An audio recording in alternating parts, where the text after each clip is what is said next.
So the last piece we're going to go over is actually distributing our inventory. So we've been able to receive it through our purchase orders. We're able to maintain it, but we also need to get that inventory to our collection centers and our locations to be able to use it for their daily uses.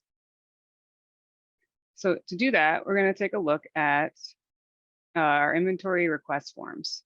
So in here, just like on our receiving, it's a very similar process where we're going to drill down to our order entry screen here that shows us what inventory has been requested. So these requests would come from collection center managers and come from other employees who are designated to be able to ask for those inventory items from your warehouse. And these requests are going to be going to your warehouse manager or warehouse employees to be able to fulfill those orders. And so when we take a look at one of these, we can view it and see if we have the inventory on hand. So when I go and look at one of these requests, I can say, all right, we got blood bags and cotton tip applicators that are being requested by this department in different locations. And I can easily see here what quantity they're asking for and what quantity is actually on hand.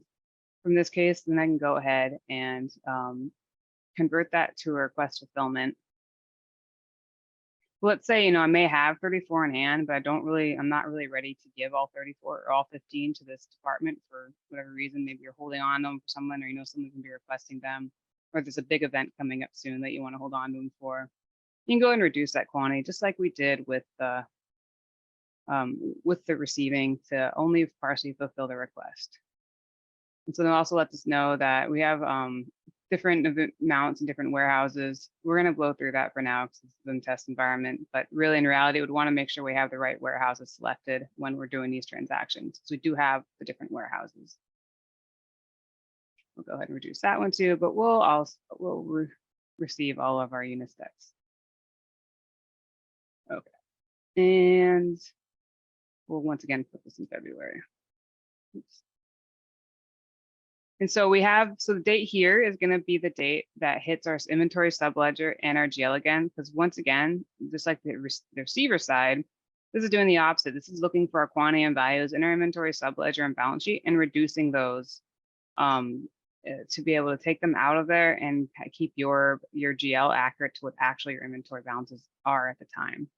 So the dates matter because that's going to be the date that it posts. Then we also have a shipping date option down here where if you wanted to track when you're actually going to be sending it to the warehouse, or they're going to, or sending it from the warehouse, and you're going to be receiving it to the collection centers, you could put a different date there if you wanted to track that. So at that point, we press post. And so just like in receiving, it went ahead and created a back order for us to be able to finish that fulfillment later when we're ready to release the rest of that inventory. But in the meantime, it's sitting there in the inventory that was requested and sent off to the collection center has been reduced from our inventory subledger and GL accounts.